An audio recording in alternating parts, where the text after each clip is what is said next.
Hey guys, welcome back to the Banana Crew. I'm Wigwam. I'm Hippie. So today we're reviewing Dr. Strange. Mr. Strange.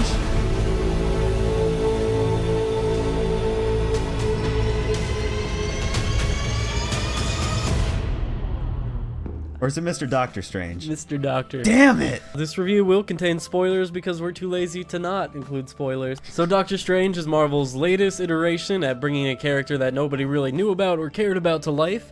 Like me.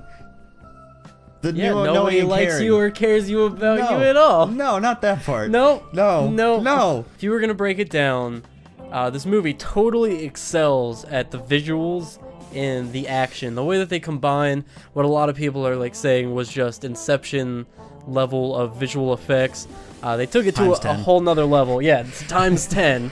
But the way they incorporated the action into those visual effects, I thought was so beautiful. Cool. I loved every bit of it. Like, not maybe 15 minutes into the movie, they use the visuals to murder someone, basically. Like, the way they manipulate the world around them, they crush someone by manipulating a building onto another building in the mirror dimension. The origin story was probably, you know, it only took up about a quarter of the movie. No, maybe not even. Not even a quarter, you know? I think Act 1 would probably have ended when he actually got to the monastery, but as far as the beginning part where he's a doctor, I mean, you're talking like 10 to 15 minutes to where he gets into a car crash, and then maybe 10 to 15 minutes he's at their doorstep, and then bam, you're like in the real heart of the movie. Yep, and even when he got to their doorstep, it didn't take them that long to start learning how to become a magician.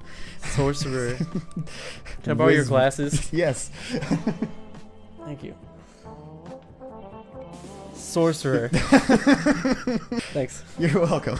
So there were some tropey moments, like they throw him out of the monastery where they're learning magic and sorcery, and he waits on the doorstep for like 6 hours and they let him back in. Like, that was very Fight Club. Like, I've seen that before. You definitely have seen that before. There were lots of little tropey moments. Like, the jokes felt like, alright, this is where the joke goes. Like, the joke was good, but like the timing was so formulaic. It felt like this is a summer blockbuster. We have a little bit of exposition. We end that exposition with a joke, and then we go into another joke, and then we go into an action scene, and then we end it with a serious moment, and then we have a joke to transition back in through the cycle. We've seen it in Iron Man, damn it.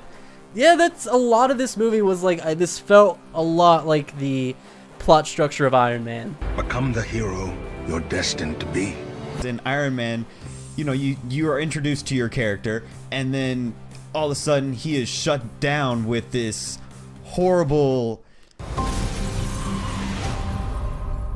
So he starts off, he has a very well-defined character in his head, and he's not a very good person, and this is just like basic movie structure in a nutshell. Yeah. And then he has a life-changing event that causes him to gain his superpowers, but become a better person at the same time. And you know, it's not that that's a bad story structure, it's just that it's overused. Exactly. Particularly in the Marvel Universe, they stick to what they know is good, which is a little disappointing after Guardians of the Galaxy, which felt so fresh and so new. To see 5 people be brought together and have them all essential to the story. In Guardians of the Galaxy, the way they used the music, like they could have gone with the total space cowboy thing that's become really popular, and I like that. Like, I watched lots of stuff. Firefly. Yeah. Space Cowboy. There's plenty of sci-fi shows that use that now, but they didn't do that. They took a cool 80s retro vibe and infused that. Even like 60s and 70s vibe with some of the songs. Doctor Strange didn't feel like it had that personality behind it. Like, Guardians of the Galaxy is just really rich with personality, whereas Doctor Strange just felt like another good superhero movie. Yeah, no, I completely see that now. I didn't even really think about that. In 4 to 5 years, I think that Doctor Strange will just be another one of those. Marvel makes a lot of good movies, but it won't be one that like stands out to you. So what was your least... Yeah, I'm asking the questions here, perp. My least favorite moment of Doctor Strange, it was the love interest plotline between Stephen Strange? Yes, Stephen Strange and that one chick that Rachel McAdams That's plays. exactly the problem with her character, is no one knows she could her be name. best summarized as that one chick. She was... Her whole character was that she was there to be a love interest counterpart to Doctor Strange. That's all it was. Oh, wait a minute. You're not... You guys aren't... What? Sleeping together. Sorry, I thought that was implicit in my disgust. So my least favorite part of Doctor Strange... Let me ask the question, huh? Not even gonna do that anyway. Oh, please go ahead. No. Too late, you ruined. What was your least favorite part of the Doctor Strange film? The amount of footage that they showed in the trailers, which isn't even necessarily part of the movie, but it had the biggest negative impact on me watching the movie, was that It provides so many spoilers. the visual effects were completely ruined for me because they showed some of the greatest, most climactic moments in the trailers. Like in the trailer, there's this scene where New York City is folding in on itself. That was the climax of the visual effects. That was so freaking cool. Oh, dude, it was awesome. It was a total blast. It was amazing on the big screen, but it was ruined in the trailer because why would you show your best portion of your movie in your trailer? That's the one thing I hate about movies these days. We should probably talk about Dormammu. Dormammu! Dormammu! I'm here to bargain. Come on down. You're the next contestant on The Price is Right. On the Death is Right, sir. Too real. So Dormammu is the real secret villain to this movie. It's weird because I like Dormammu and I like that they put Dormammu in the universe, but they kind of neutered him. I'm gonna talk about Dormammu really quick. Oh, you talk about Dormammu. I'm gonna talk about Dormammu. I really liked him as a supervillain. It's just Dormammu seems like kind of a childish name to me. You know, when I think of Dormammu, I think of like a Digimon. Dormammu-gon. I just think you could have gone with a more badass supervillain name. What, like Hacksaw McDaggerface? Yeah, you got it.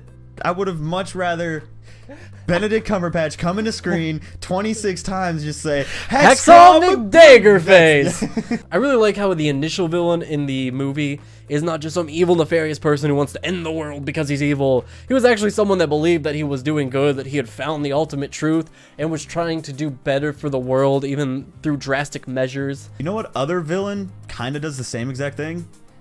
Fisk. He thought he was doing That's what one was of the good reasons for the why world. Fisk is so good. Exactly. That's why I also agree with you on liking this, I guess, what would you say, lesser villain in this movie. Yeah. The characters in this movie really are probably one of its strongest assets. They're Strange, definitely- obviously, as the leading man is good, and I mean, Cumberbatch was never going to fuck it up. But the supporting actors are all excellent as well, except for I didn't what's her name. recognize any of them besides Rachel McAdams. So Mordo was really great. And also, super huge spoilers, gonna be a really badass villain in the second movie. Yes, he is. Really cool setup. It'll make the first movie even better once the second movie, I think, comes out, because it's such a good origin story for that villain. He felt betrayed by the Ancient Guardian. Everything he believed in was just shattered in front of his eyes, not his mind. Talking about good villains with believable motivations, he's just like that other character, except we get to see him on the good side before he changes sides. This wasn't cleverness. It was suicide. Well, Wigwam, what is your favorite part? My favorite part of Dr. the movie Strange? was definitely when he found the cape. I just love that little bit of like characterization. It's always nice when they personify things like that. I don't know why, I'm a sucker for some good personification. It was really cool how the cape had its own character. I loved that aspect. It had a really great personality. It was funny. It was to the point, and it really did fit with Doctor Strange so well. It was Doctor Strange's like quirky side almost, whereas Doctor Strange had a serious aspect to him and didn't really bring out the quirky side. The cape brought that out in him. What was your favorite part of the movie? I really, really, really liked it when he found the time control device. I can't think of the name of it, but it was the thing that has the Infinity Stone in it. Spoilers. It was the Eye of something. Yes, the Eye of Dormammu-gon. Sure, let's go with it. Go with it? Yeah. It was the thing that was green and... It was the Infinity Stone, yes. Yeah, it was the Infinity Stone. It was really cool because when he first used that, he was eating an apple and he decided to just go pick this up, look at it, inspect it, read from the book on how to use it, and then he used it on the apple. And he was blown the fuck away. It was amazing to actually see this on screen too, just see an apple go from being full to eaten to moldy back to full. And then he just progressively used that throughout the story. I really, really liked that aspect. It's very telling of like the whole movie. Like, it's very good for, like, it was a great characterization moment for Doctor Strange. The visuals were cool. The other characters had a good part in that scene. Oh, I mean, like, that absolutely. scene could almost summarize most of the movie, because like a lot of the good aspects of that movie can be seen right there in that scene. So overall, if I was going to summarize Doctor Strange, I would say that it's a really good blockbuster movie, but not essential viewing. It's not the most original movie. Everything about it is a solid like 8 out of 10, but nothing about it is really unique. Absolutely. It's a good movie for someone to be able to jump into who's never heard of Doctor Strange before, and really they did it so well where you can just immediately jump on the bandwagon of Doctor Strange. And I'd agree with Wigwam. I'd give it about a 7 to 8 out of 10, so maybe a 7.5 out of 10. It was a very tropey superhero film, but for someone who's never heard of Doctor Strange, it was really easy to just jump right into the bandwagon of Doctor Strange. You know, it was 15 to 20 minutes of story building, and then boom, you're into the action. Yep. So, have you seen it? You guys out there in audience land, did you like it? Did you hate it? What are your thoughts on the movie? Let us know down below in the comments, as well as if you enjoyed this review, share it with your friends. Give it a like. Those things help us out, man. They really do. You don't know how much they do. You really don't.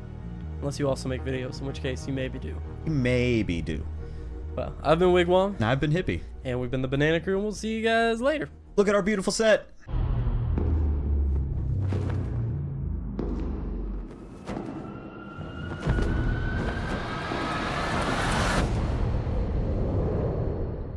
Look at Aaron, he's on his phone. Shut up.